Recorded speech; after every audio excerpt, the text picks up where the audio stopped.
Hello there, Professor Baobab here. Druddigon is the original dragon. No, it's not. But Druddigon is a fascinating creature nonetheless. Why does it have this rugged look about it, and why does it look so grotesque? From a philosophical standpoint, really, there is no such thing as beauty in the natural world. Nature just assigns features to creatures to improve their rate of survival, their so-called Darwinian fitness. So whether it looks to us humans beautiful or otherwise is completely irrelevant, because ultimately the survival of the species is what is most important. In this video, I'm going to talk about how Druddigon have come to have this red and blue coloration. Why are they so rough and have the rough skin ability? And then, in general, why are they so aggressive and why do they look the way they do? I'm going to address all of these questions. Also, why do they seemingly paradoxically love to be in tunnels and caves, even though they are cold-blooded? As for Druddigon, it has all of these protruding scales. It reminds me of creatures that have a similar spiny or grotesque look, namely the bearded dragon and also the marine iguana. However, perhaps most striking is its red and blue coloration. This is a form of something called aposematism. Aposematism comes from Greek apo meaning away and sematism meaning sign. So away sign or warning sign, like stay away from me. Now, obviously that must mean that there is a reason why Druddigon is declaring to other species that they should stay away, So why should Druddigon display aposematism? Well, obviously aposematism is typically displayed in the natural world as a result of natural selection, and the idea is that these typically prey species, but they don't have to be, are advertising to potential predators that they are toxic and please don't eat me. In fact, don't eat me, or it's even for your own safety that you don't eat me. Obviously, animals aren't thinking of that. They're not altruistic, and they're actually doing it for their own survival. Again, species are built, designed, if you will, for their own survival, for their own Darwinian fitness. But ultimately, when a species is aposematic, it's typically because they are toxic, for example. It is possible to be an aposematic counterfeit, so to speak, like you are displaying the colors of a truly toxic creature, but you are not actually toxic. And that's a form of mimicry as well. So aposematism and also mimicry. And in this case with Druddigon, it probably is the case that it's mimicry, because as far as we are aware, Druddigon is not toxic. it is more like a crocodile, in fact. It has one of the strongest biting forces in nature, but it is not toxic. So a question arises, why is red, blue, and yellow very frequent in aposematic creatures? Simply, if an aposematic creature displays these colors and they are truly toxic, well, any predator that tries to eat it will obviously over time evolve to realize that that creature is not fit for consumption. Now, suppose, because obviously typically a single predator won't have a single prey item. They will have multiple prey items. So now let's say that there's this prey item that is red and blue. Okay, they've learned innately over time, that over evolutionary time, that creature is harmful. It might not kill them necessarily, but it's definitely harmful. Maybe it has a bitter taste, or it causes neurotoxicity, or indeed it causes death, ultimately. But at any rate, they know that they should steer away from anything that moves and is red and blue, for example. So now let's say that they encounter a new prey item, and that prey item is green. Well, initially the predator will start to take an interest in that prey item and will start to eat it.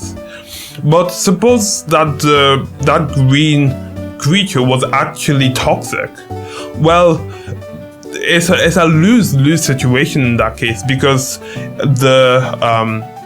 the prey item has obviously suffered the population of that species, and the population of the predator is also suffering. So while they have to learn from scratch, essentially, that anything that is red and blue or green is toxic and should be stayed away from. And compare that to now if that prey item was also red and blue. Well, that would save everybody the hassle, essentially. In a nutshell, obviously there's no conferring between species trying to create a plan, essentially, to ensure that as many species as possible can survive. There's no such thing as that. And it's still debated whether different species can truly communicate with each other. Obviously they can emit cries at other species, but whether they're exchanging information is not clear at the moment. Nevertheless, we can definitely say that over evolutionary time scales, so many millions and even billions of years, but definitely millions, where we can find a certain pool of traits that are common between toxic species, between aposematic creatures, and some of these notable features that I'm going to mention here is obviously the different colors. Red, blue, and yellow are typically the colors of aposematic creatures that we see in the natural world. And Druddigon displays red and blue, obviously, because it is actually displaying a form of mimicry, meaning that it is mimicking the behavior of an aposematic creature, meaning that it's not toxic, but is pretending to be a creature that is toxic, so that it can avoid potential predators. Why should it do that? For a long time, it was believed that Druddigon's scales, those protruding scales, were actually toxic. So they contained as glands, the toxic glands, and if you touched the tip of any of them, you would be envenomated. But science has discovered that this is not the case. A research team about a decade ago proved that Druddigon did not contain venom glands under their scales using computerized tomography. So we can definitely say that Druddigon is behaving like a mimic here. Well, why is it mimicking? It already has these scales, these spikes essentially, that are not only dangerous to touch, not because they're venomous, but because they are sharp, but they're also very rough as well. So it's an interesting paradox, it seems, that they should display these aposematic colorations while not really having any threats to begin with. Why do Druddigon develop aposematism even though they probably have no predator to be afraid of? They're not displaying aposematic coloration to fend off potential predators per se. Rather, they're trying to fend off each other. There's this species called the red-headed rock agama, and it is a species that displays very bold contrasting colors, red and blue specifically in the males, to ward off other males that might be invading in their territory or in their potential territory even. So, in a way, this could be a result of sexual selection. So those males that are more vibrant in both their colors, but also the contrast between those colors. So red and blue, obviously, being like opposite ends of the complementary of the color wheel. Those animals, those males, will obviously have a larger territory and therefore will attract more mates and will reproduce with more mates naturally, hence passing down that genetic material that encodes for brighter coloration. And so obviously that process continues over time, evolutionary time, and so we get very vibrant males, but not so vibrant females. In Druddigon's case, there isn't that sexual dimorphism, so it seems that males and females both have a reason for having this aposematic coloration. The reason for this comes down to Druddigon scales again. When a male encounters another male, for example, the first thing is they will challenge each other by opening their mouths wide and stare at each other with their glaring yellow eyes. Now, obviously the one with the brighter coloration, the more striking colorations, will be the victor. But suppose that they are relatively equal in terms of their colorations, then they will begin to fight. They will literally throw themselves on each other, and the one that is most wounded from that is going to be the loser. So that also explains why Druddigon's scales are so hard, even rock hard, especially its face. So typically, obviously, its face is like forward, because its arms are so long, its arms are pulling its back, its spine, into like a hunchback position, and its face is forward. So when it charges with its face first. And so its face is the hardest part of its body.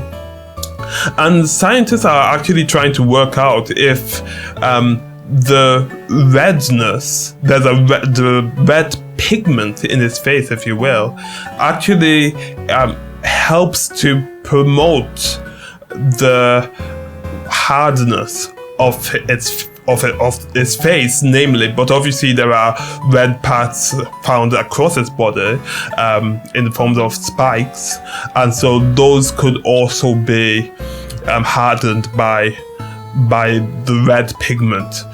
So it goes. And indeed, preliminary scientific research has shown that those spikes, those red spikes, are indeed harder than the rest of its body. And so scientists are trying to figure out why that is the case, since the spikes are not necessarily used in combat, as the head is. But nevertheless, we obviously can appreciate then that Druddigon is using the coloration first to assert dominance, and if essentially all else fails, then they will fight it out, literally. And the reason why that's the last resort is obviously because both parties are going to come out scathed from it, and that's going to decrease their opportunities down the road for both of them. Obviously, definitely the one that had lost the battle. So you can imagine that they will try to avoid that at all costs. For the females, it's actually a similar thing. They are also fighting for the most aggressive male. So we see the males fighting for dominance, and then the females fighting for the most dominant male. And so there is aposematic coloration, which is actually for other reasons that aren't to fend off predators. And we see that in both male and female there. So the other thing that is notable to point out is obviously the fact that Druddigon needs to be in the sun, otherwise it will become too cold and its metabolism will shut down. It won't be able to move or move effectively. And indeed, any ectotherm suffers the same fate. I say suffer, like you could obviously argue that we endotherms suffer the fate that we do, but at any rate, one is not necessarily better than the other. Ectothermy is where like the materials that typically absorb heat, such as the blood, aren't capable of really like holding that heat, and so the animal needs to constantly be receiving fresh sources of thermal energy from the sun, typically. Obviously, that being the natural source of heat on Earth, the sunlight, and Druddigon is no different. For us, suppose that we were cold-blooded, then we have radiators, we have lights that could assist in our ability to be warm at all times, essentially, to be energetic. The energy of the animal is directly related to how much sunlight they can receive, and so that's why we see many of these creatures living in like hot climates that receive a lot of sunlight. Druddigon live in caves, so that seems like another paradox. Interestingly, while Druddigon are called the cave Pokemon, they are actually seen more often in tunnels dug by the likes of Dugtrio and Onix. And the reason for that is quite simple, and it is not a coincidence that the tunnels that Druddigon tends to reside in, tends to populate, happen to be inside of caves or in the vicinity of caves. At any rate, Druddigon live in these tunnels because the frictional forces generated when Dugtrio and Onix carve out these tunnels generate so much heat on the soil layer that it actually is enough to warm Druddigon up. And because the soil has a high specific heat capacity, it means that it's very difficult for that heat to release. So that heat slowly releases throughout the day, and so Druddigon prefers freshly dug tunnels. That heat is slowly released throughout the day, and it keeps Druddigon's body levels. It keeps Druddigon's energy levels high enough to be able to catch prey items. Typically small prey items, but if it's particularly healthy, for example, if it's been in the sun all day and it's the height of summer, then it can even catch large prey items as well. When it's winter, for example, there is very little heat to transfer to Druddigon, and so it goes into a state of torpor, which is like the hibernation for bears. But essentially, Druddigon shuts down. It almost perishes. In fact, its resting heart rate goes down to less than 15% of its normal heart rate. It can go down as far down as 5%, and it's definitely very cold to the touch at that moment during those times. But obviously it does this in caves, so it isn't attacked by potential predators. We're not too sure what the predators of Druddigon are, so the final question that might result from all of this is, well, why did Druddigon evolve to be an ectotherm and live in caves as well, having this paradoxical lifestyle, essentially? Also consider that if it is living in caves, then surely the caves are going to be dark, and so all of that splendid coloration is going to be for nothing. So it's only once they go out of the cave, which is not that frequent, do you see all of this wonderful display in all of its glory. However, of course, when it does go out, it's typically going out to expand its territory, expand its domain, or to find and attract mates. And so definitely when it's outside, it would benefit from that striking coloration. But when it's inside, when it's either inside the caves or inside the tunnels, those colorations are not going to be very useful. because red and blue are not well seen in darkness. But is that so? There could be, definitely in the far past, but it could also be the case now, we just haven't discovered it, that there might actually be predators of Druddigon that can see red and blue well in darkness. So it might actually be that Druddigon look very overbearing to the potential predator.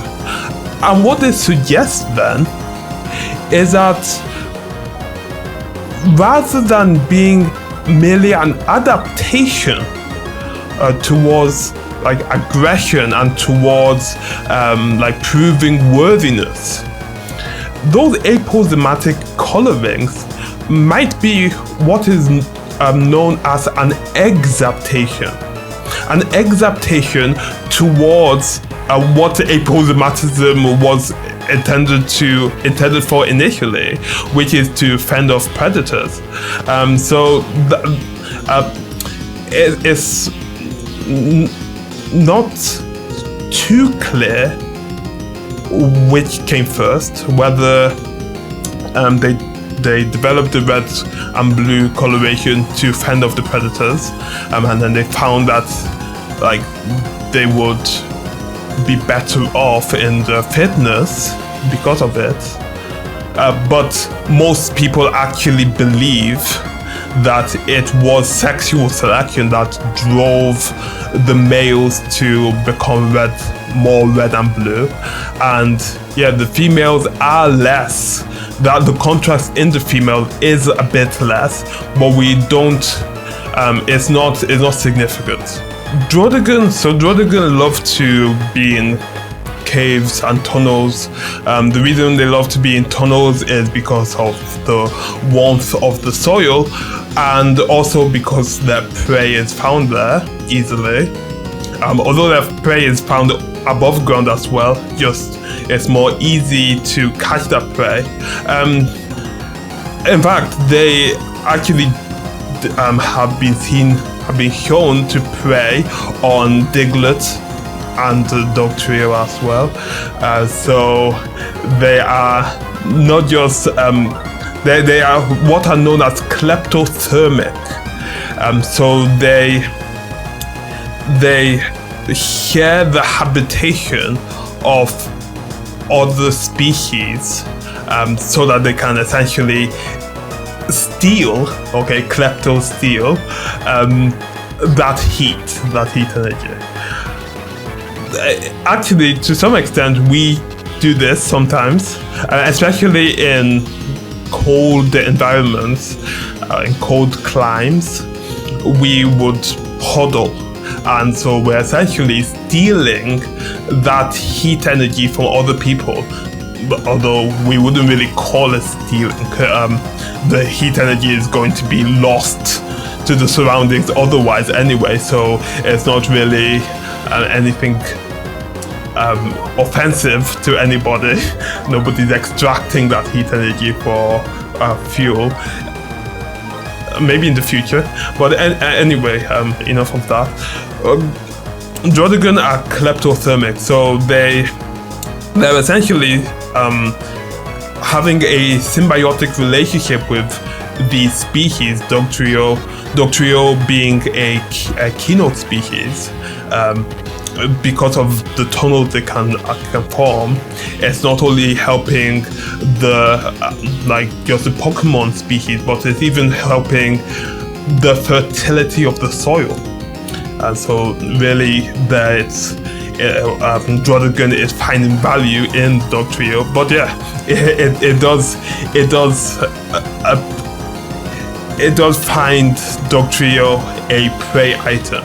But really, it somehow innately recognizes dog trio as the source of its good offices, if you will, and the source of that warm habitation where a lot of prey gather, so it doesn't tend to eat dog trio or even Diglett.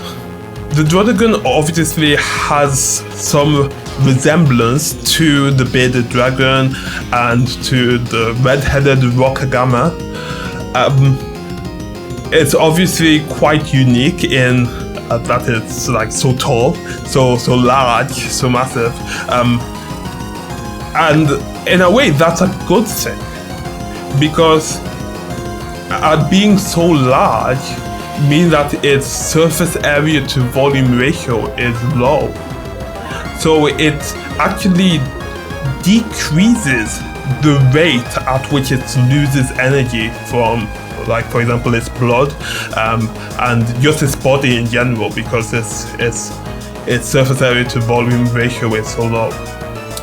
The smaller the creature is, the higher the surface area to volume ratio, and the more it needs, like, energy, essentially. The more, in fact, the more rapid is its metabolism generally, and the more quickly it needs to replenish that energy. Hence why it's suggested, and quite credible, that Druddigon do not need to stay in sunlight for a long period.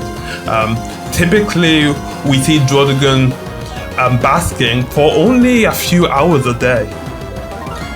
It doesn't bask during, like, midday, the hottest hour, and it obviously doesn't go out at night when there's no sunlight, and there's no reason to go out at night, because nobody is seeing that striking coloration, so it's not going to be easy to tell who is rightfully the dominant male or even female.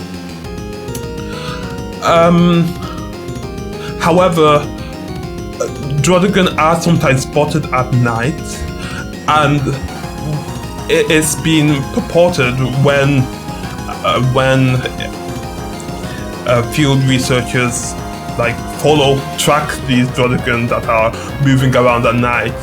They're essentially scouting. They're scouting new territory that they will take over during the day.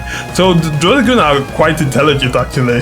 We're coming to learn, although much of this research has happened, like, in the past 5 to 10 years ago. Like, that was the height of activity surrounding Druddigon research.